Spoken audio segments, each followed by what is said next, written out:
At my sister's graduation party, which I paid for, she and my parents mocked me for my so-called failures. I just smiled and raised my glass to toast her success. They had no clue that the next day, the panicked phone calls would start and their faces would go pale when the champagne flutes clinked, reflecting San Francisco's glittering skyline, but all I tasted was bitterness. That night, at my sister Livia's lavish graduation party, a party I'd bankrolled, I heard my own family tear me apart. And that was the moment I decided I was done being their ATM. My name is Hadley, and for the past 4 years, I'd been living in a tiny studio apartment, pouring every spare dime into my sister's dream life. This rooftop bar? It cost more than my first car, but honestly, what was one more expense after everything else I'd sacrificed? Livia, my golden child sister, sparkled in the sunset glow, her perfect manicure catching the light as she raised her glass. "I just want to thank everyone for coming tonight," she gushed, her voice oozing across the crowd, especially my amazing parents who made all this possible. I took a long, bitter sip of my drink, letting the taste match the churning in my gut. Behind me, the bartender I'd paid extra to keep the top-shelf champagne flowing popped another bottle, and the sharp sound made me flinch. "Sweetie, we're so proud of you," my mother, Vanessa, called out, dabbing at her eyes with a monogrammed handkerchief. "A degree from Berkeley. And now that marketing job offer." She had no idea that marketing job offer was something I'd quietly arranged through my professional network, or that the Berkeley degree was something I'd funded through careful investments and brutal overtime hours. "Hadley, grab a picture of me with Mom and Dad." Livia waved her phone at me, oblivious. Like always, I obliged, capturing their perfect family moment from safely behind the camera. It's where I'd always been.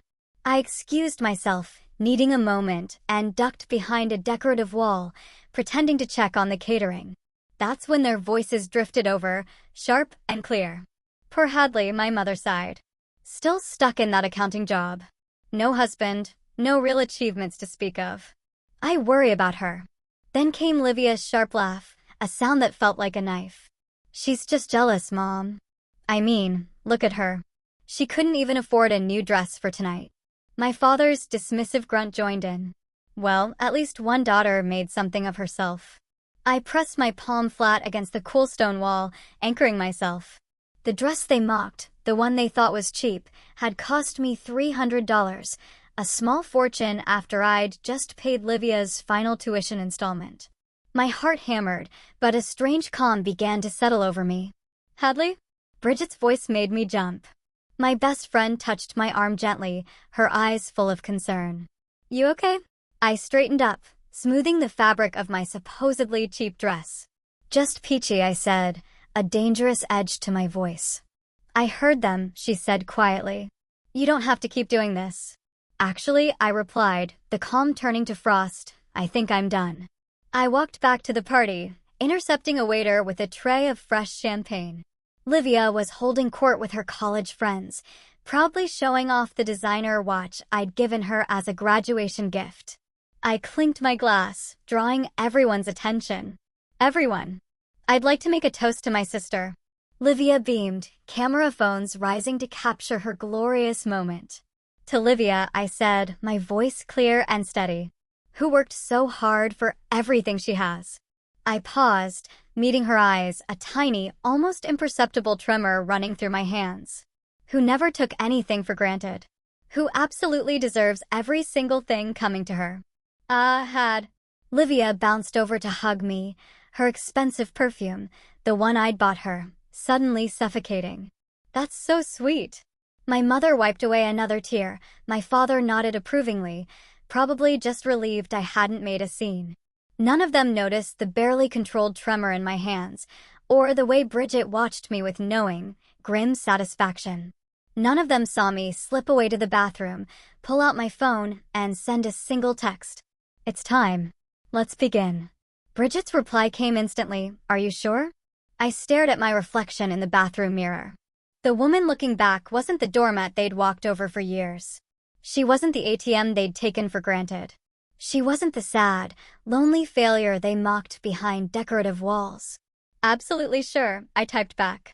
Execute everything exactly as planned. I returned to the party, accepting another glass of champagne. Might as well enjoy what I'd paid for. Livia was taking selfies against the sunset, our parents proudly watching their golden child. Bridget appeared at my side. You know what? I smiled, a real warmth flooding through me for the first time that evening. I actually am. Because this is the last time I'll ever have to pretend. To new beginnings, Bridget whispered, clinking her glass against mine. To calm, I replied softly. Across the rooftop, Livia laughed at something on her phone, probably checking her social media likes. She had no idea her carefully curated world was about to implode. None of them did. I'd spent years being the family backbone, the silent supporter, the endless resource. Tomorrow, they'd learn exactly what happens when a doormat decides to stand up. I raised my glass one final time. A private toast, just for me. The sun dipped below the horizon, painting the sky blood red. Perfect timing. The first call came at 7:43 a.m. I watched Livia's name flash across my phone screen while sipping my morning coffee, letting it ring through to voicemail. 3 minutes later, she called again. And again. On the fourth call, I picked up. Hello, Hadley? Something's wrong with my accounts. Livia's voice was shrill with panic. All my cards are declining, and I just got an email about my rent check bouncing. I took another calm sip of coffee. That's strange. Did you call the bank? Of course I called the bank.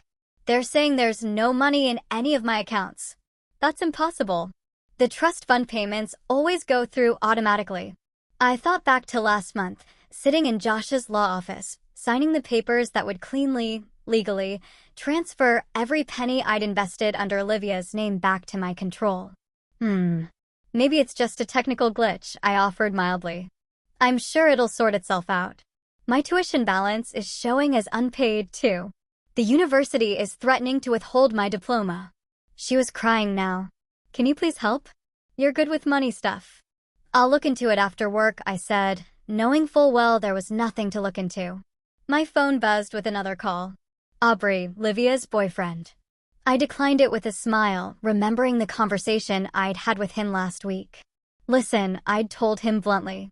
Livia's financial situation is about to change dramatically.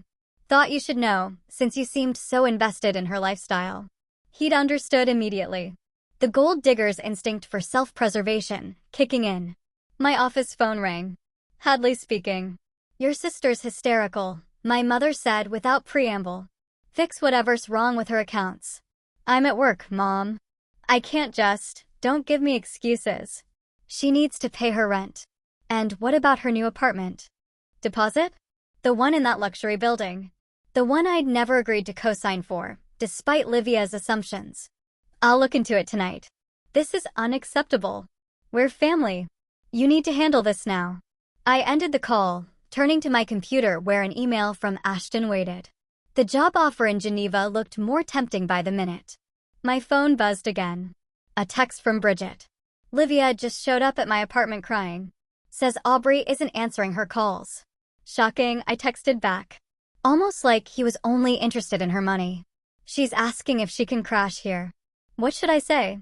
Tell her you're subletting to a family member next month. Stick to the plan. Around noon, my father called. Whatever game you're playing, Hadley, stop it, he growled. Your sister's future is at stake. What game? I kept my voice innocent. I'm just as confused as everyone else. Like hell you are. You've always been jealous of her success. Dad, I cut in smoothly. I have a meeting. We can discuss this at the family dinner on Thursday. I hung up before he could respond, turning back to my spreadsheet, the one documenting every dollar I'd ever given them, every investment I'd made in Livia's name, every sacrifice that had built their comfortable illusion. By 3 p.m., Livia was desperate enough to show up at my office. Please, she begged, mascara streaking her cheeks. I need money for food. Aubrey's not answering. My cards are all dead and Mom and Dad say they can't help. Of course, they couldn't. Their own comfortable lifestyle depended entirely on my regular gifts. That's terrible, I said, not looking up from my computer. Have you considered getting a job? She stared at me like I'd suggested she sell a kidney. A job? But the trust fund. What trust fund? I finally met her eyes. The one Mom and Dad told you about? Did you ever see any paperwork for it? They said you handled all that. Did I? I tilted my head. Did I ever actually say that? Color drained from her face as years of assumptions began to crumble. Hadley, what did you do? Me? I smiled, the same smile I'd worn at her party. I didn't do anything. I just stopped doing everything. She backed away from my desk, shaking her head. You'll regret this. When Mom and Dad find out what? I challenged. That the money they thought came from a family trust was actually from their supposedly unsuccessful daughter? That their perfect little world was built on my sacrifices. I turned back to my computer. Should be an interesting conversation. The door slammed behind her. My phone lit up with a text from Josh. All transfer is complete. Everything's ironclad. I looked at the Geneva job offer again, then clicked accept. The game was on, and I had all the receipts. The Marshall Family Crisis Management meeting was held at my parents' house, the one I'd been quietly paying the property taxes on for 3 years. I arrived exactly on time, parking my sensible Honda next to Livia's now repossessed BMW. This is ridiculous. My mother paced the living room, phone pressed to her ear. I've been a valued customer for 20 years. I demand to speak to your supervisor. Dad sat slumped in his armchair, staring at a stack of bounce check notices. Livia huddled on the couch, wearing yesterday's clothes and looking shell-shocked. The bank says there's nothing wrong with their systems. Mom announced, hanging up. Hadley, you need to call them. Use your financial expertise or whatever. I already looked into it, I said, settling into a chair. Everything seems to be in order. Legally speaking. In order. Livia's voice cracked. I am about to be evicted. My credit score is ruined. Aubrey won't even answer my texts. Have you considered getting a roommate? I suggested. Or moving somewhere more affordable? More affordable? Mom looked scandalized.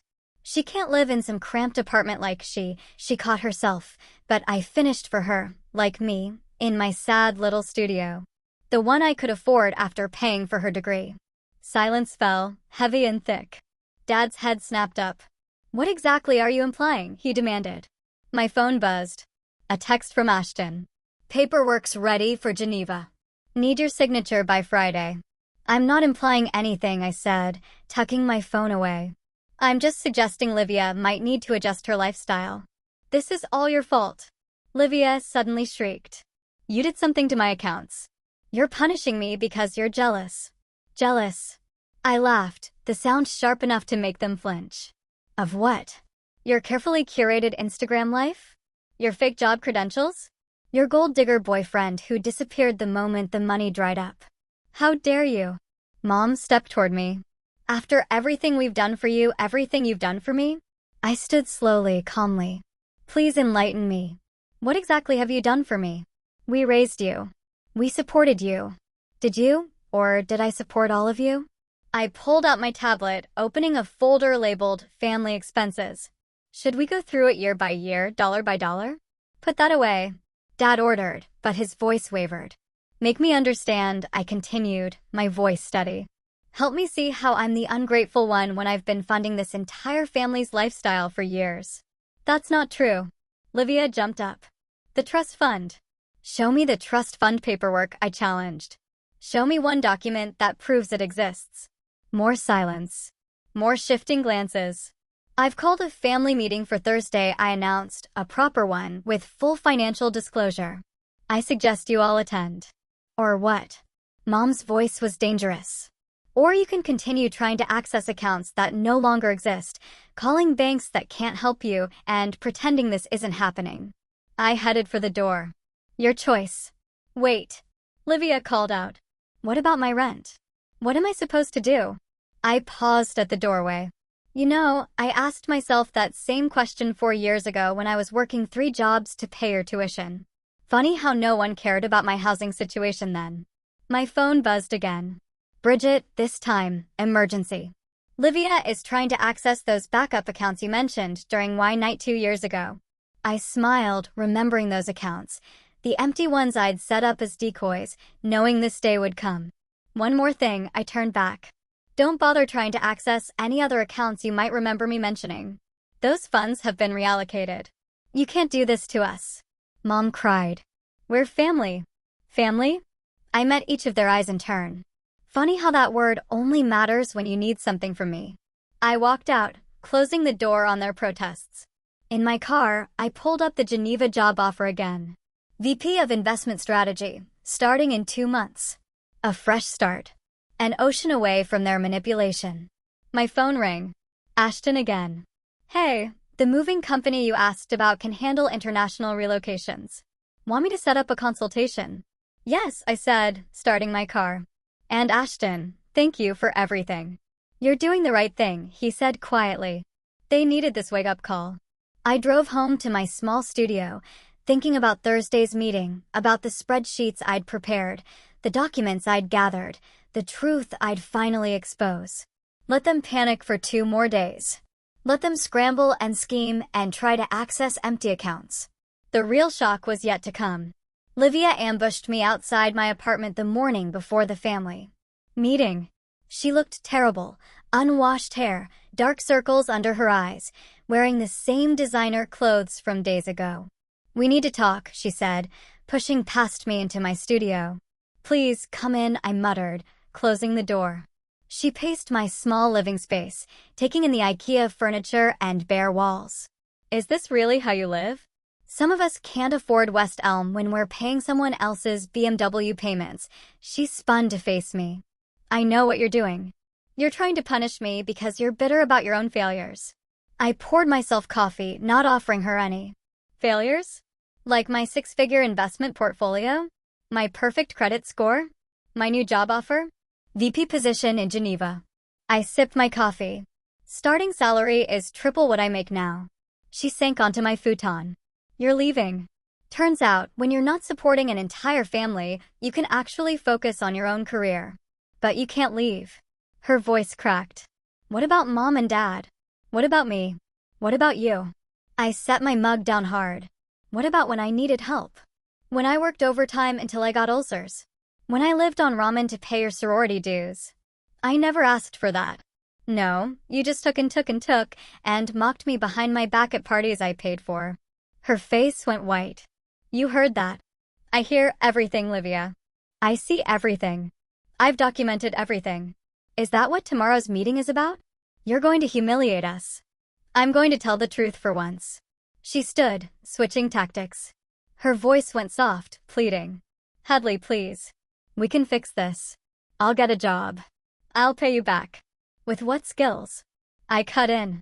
Your fake marketing experience? Those padded resumes I found on your laptop. You went through my laptop? No. Aubrey sent me copies. Amazing what people will share when the money dries up. She crumpled, tears starting. Why are you being so cruel? Cruel? I laughed. Was it cruel when Mom called me a disappointment at Christmas? When Dad said I was wasting my potential? When you told your friends I was just jealous of your success?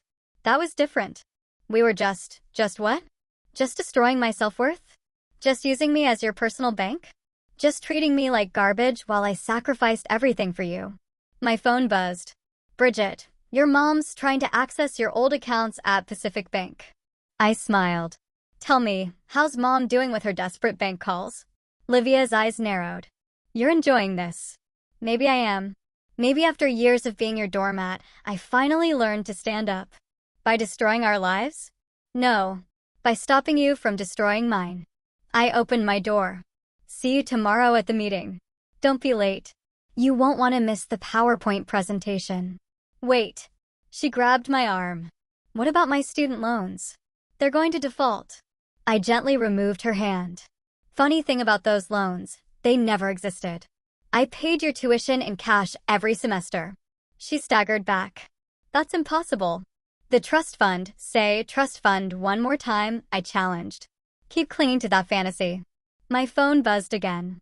Ashton, lease signed on your Geneva apartment. Riverview, just like you wanted. Get out, Livia, I said quietly. Go home. Prepare yourself for tomorrow, because after I'm done, none of you will ever see me as the family ATM again.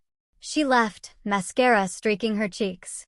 I watched her walk away, no longer feeling the guilt that used to consume me. My laptop chimed with an email from Josh. Final documentation prepared for tomorrow. Everything's ironclad. They can't touch your assets. I opened the presentation I'd prepared. Slides of bank statements, transfer records, property tax payments, years of financial manipulation laid bare and clean, corporate formatting. My phone rang. Dad, this time. I let it go to voicemail. Hadley, his message was gruff, desperate. Whatever you're planning tomorrow, think about your mother. Think about your sister. Think about. I deleted it before he could finish. They'd never thought about me. Tomorrow, they'd learn exactly what their perfect little world was built on. Tomorrow, they'd face the truth about their golden child's success. Tomorrow, they'd understand exactly what they were losing. And then, I'd board a plane to Geneva, leaving them to clean up their own mess for once. I closed my laptop, smiling at the thought of their faces when they saw the first slide. The real cost of family, a financial autopsy. I booked the small conference room at Josh's law office for the family meeting, professional, neutral, perfect for a corporate-style takedown. They arrived together, Mom, Dad, and Livia, looking like they hadn't slept in days. Bridget sat in the corner, ostensibly taking notes, but really there as my witness. Josh stood by the door, silent and watchful. What's all this? Dad gestured at the projector screen. Why do we need lawyers? Sit down, I said, clicking my laptop to life. We have a lot to cover. The first slide appeared, a simple spreadsheet showing 4 years of transactions. Let's start with Livia's education, I began, my voice steady. Berkeley tuition, $45,000 per year. Sorority dues, $3,000 per semester. Housing, $2,800 monthly. Personal allowance, $2,000 monthly. We know all this. Mom interrupted. The trust fund. There is no trust fund. I clicked to the next slide. There never was. These are transfers from my personal accounts, routed through shell companies I created to maintain your illusion. Livia's face went pale. Dad started to stand, but Josh cleared his throat meaningfully. Moving on to property taxes, I continued. Mom, Dad, your house payments have been coming from me for 3 years, along with your car payments, insurance, and that renovation you insisted was essential. That's not possible, Dad whispered. Our investments were liquidated 2 years ago. I finished for him to cover Livia's shopping sprees and Aubrey's business ventures. Another slide. You gave him $50,000 of what you thought was trust fund money. It was my savings. You're lying, Livia said, but her voice shook. I placed a stack of folders on the table. Bank statements, transfer records, tax documents, every dollar I'd given this family, tracked and documented. Mom reached for a folder with trembling hands. But your job? You couldn't afford. I worked 3 jobs in secret, invested aggressively, lived on nothing while funding your lifestyle. I clicked again. Here's my actual salary history, and here's what I gave away each year. The numbers were staggering in black and white. Their faces showed the slow, horrible realization. The trust fund story was convenient, wasn't it? I continued. It let you take and take without guilt, without gratitude, without ever questioning where the money really came from. Why? Dad's voice cracked. Why go through all this deception? Because you needed to believe Livia's success was self-made. That her achievements were her own. That she was better than your other daughter, the sad accountant with no life. Livia started crying. Mom reached for her automatically. Don't comfort her, I snapped. Look at the screen. Look at what your golden child really is. A fraud, propped up by the daughter you dismissed. We never meant, Mom began. To mock me at the graduation party? I cut in. To call me jealous, bitter, a failure? Let's talk about failure. Next slide. Livia's falsified resumes, her fake job experience, the internships I arranged through my network that she claimed as her own accomplishments. Stop it, Livia screamed. Just stop. Why? You never stopped taking, never stopped lying, never stopped pretending you earned any of this. Josh stepped forward, placing another document on the table. This is Miss Marshall's resignation from all financial responsibilities regarding her family. Effective immediately. Resignation. Dad grabbed the paper. What does that mean? It means I'm done. I closed my laptop. No more money, no more support, no more silent sacrifices. You can't just abandon us. Mom's voice rose hysterically. Watch me. I stood, gathering my things. I start my new job in Geneva next month. Triple my current salary, as I mentioned. But don't worry, I won't be sharing it this time. Geneva? Dad's face went red. You're leaving the country? I've already signed the lease. First time I've spent money on myself in years. Feels good. Bridget stood, joining me at the door. Josh handed them each a final envelope. Cease and desist orders, he explained professionally. Any attempts to access Miss Marshall's accounts or contact her after today will result in legal action. Hadley, please. Livia tried one last time. We're family. I paused at the door, looking back at their shocked faces. No, we're not. We're just people who share DNA and a lot of financial transactions. And as of today, both of those relationships are terminated. I walked out, Bridget beside me, leaving them with their folders full of truth and their world in pieces. You okay? Bridget asked softly. Actually, I smiled. I've never been better. Behind us, I could hear Livia's sobs, Mom's protests, Dad's angry voice. But for the first time in years, none of it was my problem. I was free. The aftermath hit social media before I even got home from the law office. Livia's Instagram story came first, a tearful video shot in her car. I need to talk about financial abuse, about how family can manipulate and control you through money. I watched it with Bridget over takeout in my apartment, both of us laughing at the sheer audacity. She's really trying to spin this, Bridget said, reaching for more pad thai. Bold strategy.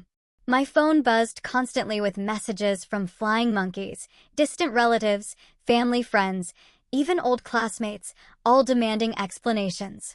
How could you do this to your sister? One aunt wrote. She's devastated. I typed back, ask her about the $250,000 I spent on her education.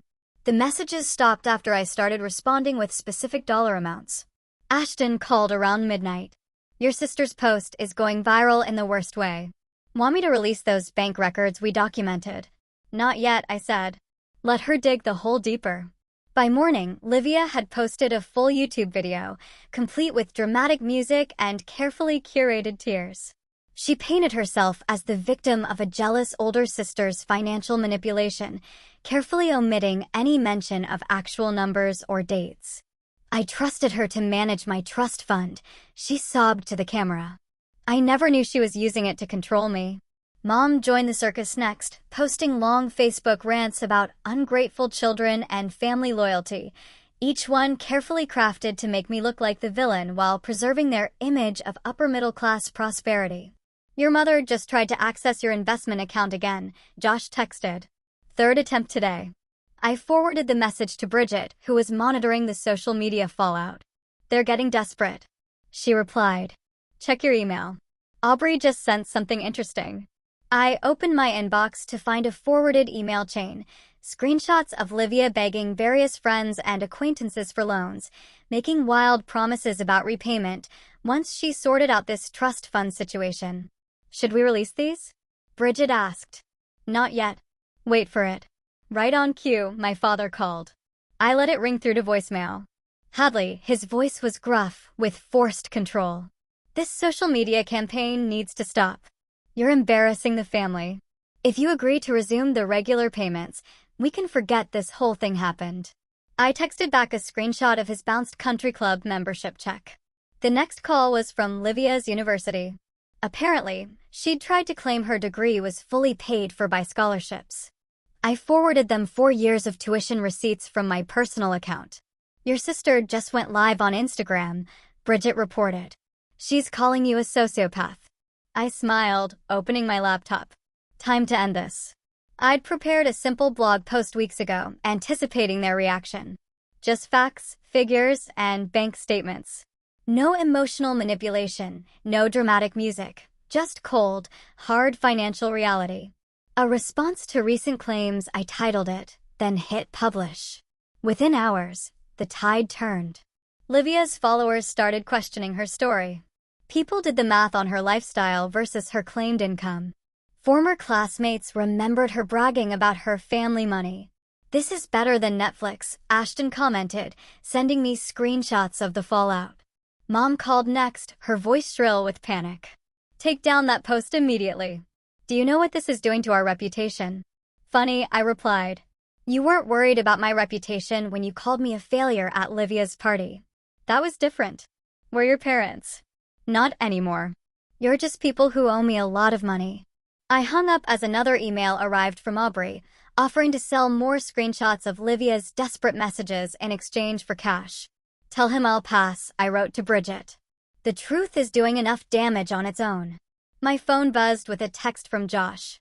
"Your parents are trying to refinance their house. Bank denied them due to insufficient income." I closed my laptop, feeling strangely empty. The revenge was complete. The truth was out. But something still nagged at me. "You okay?" Bridget asked softly. "I thought I'd feel better," I admitted. More satisfied. Maybe because deep down, this isn't about making them suffer. It's about finally being free. She was right. The viral posts, the family drama, the public shame, none of it mattered as much as the simple fact that I was finally, completely done. My phone lit up with another notification. Livia posting yet another tearful video. I turned the phone face down without watching it. Let them rage. Let them spin their stories. Let them face the consequences of their actions. I had a plane ticket to Geneva and a new life waiting. That was all that mattered now. The final explosion came 3 days before my flight to Geneva. I was packing boxes when Bridget burst into my apartment without knocking. "Turn on your phone," she demanded. Right now. I'd kept it off all morning, enjoying the silence. When it powered up, the notifications flooded in. Livia had gone nuclear. Her latest video had over 1 million views already. In it, she sat with our parents, all 3 of them looking appropriately somber as they revealed the truth about my mental state, claiming I'd fabricated everything due to a psychotic break. "We should have seen the signs," Mom sniffled on camera. The isolation, the obsessive record-keeping, the paranoid delusions about supporting us financially, did they really think this would work? I asked Bridget, oddly calm. My phone rang. "Ashton, check your email now." The subject line read, "Thought you might need these." Inside were dozens of emails between Livia and various companies, her attempting to leverage her social media following for sponsorships, desperately trying to maintain her lifestyle. But the real bomb was in the attachments, screenshots of her private messages with Aubrey, planning this latest video. "Time to end this?" Bridget asked quietly. I nodded. "Time to end this." We spent the next hour uploading everything, bank statements showing my payments for their mortgage, email threads about Livia's fake resumes, text messages from my parents demanding money, the legal documents proving I'd funded everything. But the killing blow was the audio file, a recording from Livia's graduation party, capturing their mockery, word for word. "Send it," I told Bridget.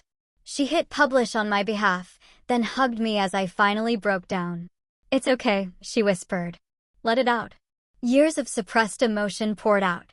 Not just anger or satisfaction, but grief for the family I'd never really had. The support I'd never received. The love that had only flowed one way. My phone exploded with notifications as the truth spread. Livia's followers turned on her. The family friends who'd condemned me went silent. Local news outlets started calling. Then came the text from Josh. "Your parents are at my office, threatening legal action." Should I show them the trust fund documentation? "Show them everything," I replied. An hour later, he sent an update. They left in tears. "Your father said," and I quote, "We didn't know. We really didn't know." "They knew," I texted back. "They just didn't care." Ashton called next. "The Geneva apartment is ready. Want me to move up your flight?" I looked around at my half-packed boxes. Yes, please. Social media was in meltdown. Livia's influencer career was imploding in real time as sponsors dropped her. Mom's Facebook friends were sharing my evidence, turning their perfect family image to ash. "Hadley," Bridget said softly, showing me her phone. "Look." A new video was going viral. Aubrey, speaking directly to camera from what looked like an expensive hotel room. Everything Livia claimed is a lie, he stated flatly. I watched her spend her sister's money for years. Watched her mock the person who gave her everything. The real victim here isn't Livia, it's Hadley. My phone buzzed with a text from Livia. You've ruined everything. I hope you're happy. For the first time, I replied, no, Livia, you ruined everything. I just stopped paying for it. I blocked her number immediately after. Mom tried next. Please, we can fix this. We're still family. Block. Dad, you've destroyed your mother. How could you? Block. Feel better? Bridget asked. I nodded, surprising myself by actually meaning it. Help me pack. My flight leaves tomorrow night. We spent the evening boxing up my small life, laughing at old photos, sharing memories. Around midnight, Ashton stopped by with champagne. To new beginnings, he toasted. To freedom, Bridget added. To the truth, I finished. My phone had one final notification. A message from Josh. Just so you know, your parents tried to access their home equity line. Bank denied them. Reality is setting in hard. I turned off my phone for the last time in America. Looking around at my packed boxes, my empty apartment, my real friends who'd helped me through everything. You know what's funny? I told them. They spent years calling me a failure, but I'm the only one who can actually support myself. Bridget hugged me tight. You're not just supporting yourself anymore. You're thriving. Ashton raised his glass again. To Hadley, the most successful marshal of them all. I laughed, feeling lighter than I had in years. Tomorrow, I'd board a plane to my new life, leaving behind the wreckage of their carefully constructed lies. They wanted to play victim? Fine, they could do it without my money, my support, or my silence. I was done being their ATM. I was done being their scapegoat. I was just done. And it felt absolutely perfect. The Geneva winter sunset painted my office in shades of gold as I finished another successful investment meeting. My team filed out, leaving me alone with the view of Lake Geneva sparkling below. My phone buzzed. Bridget's weekly video call. You will not believe what your sister's doing now, she said without preamble. Hit me. She's working as a waitress. Actually working. Your mom's selling her designer bags on consignment, and your dad's interviewing for middle management positions. I smiled, shuffling papers on my desk. Good. They needed to learn. They're still talking about you, you know, but differently now. Your mom actually admitted to her book club that you paid for everything. Probably because she needs their sympathy.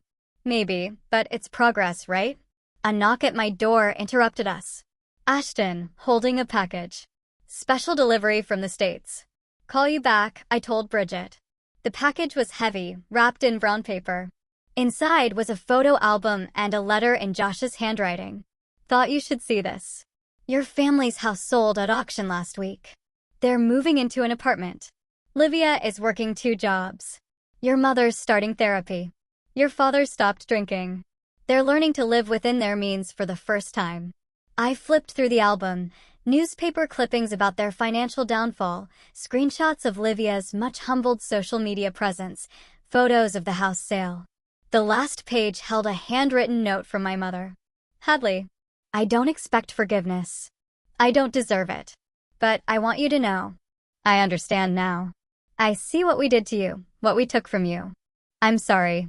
Not because we got caught, but because we hurt you. Mom, you okay? Ashton asked softly. Better than okay, I replied, closing the album. Ready for dinner? That new place by the lake. Over wine and pasta, Ashton updated me on the latest office gossip. My phone buzzed occasionally, work messages, friends checking in, life moving forward. Not one message from my family. They'd finally learned. Package for you at reception, the manager announced, bringing over a small box. Inside was a framed photo from Bridget. Me at Livia's graduation party, raising that final toast, but she'd added text over it. Here's to karma, consequences, and choosing yourself. Perfect timing, I told Ashton. This is going on my office wall. Speaking of timing, he reached into his jacket. The board approved your proposal. You're officially running our new investment division. I took the contract, smiling at the 7-figure salary. Not bad for the family failure. You were never a failure, he said seriously. They just needed you to feel like one so they could keep using you. My phone lit up. Bridget again. Livia just posted about learning valuable life lessons about privilege and responsibility with a photo of her in her waitress uniform. I laughed, showing Ashton. Now that's karma. You could reach out, he suggested carefully. If you wanted.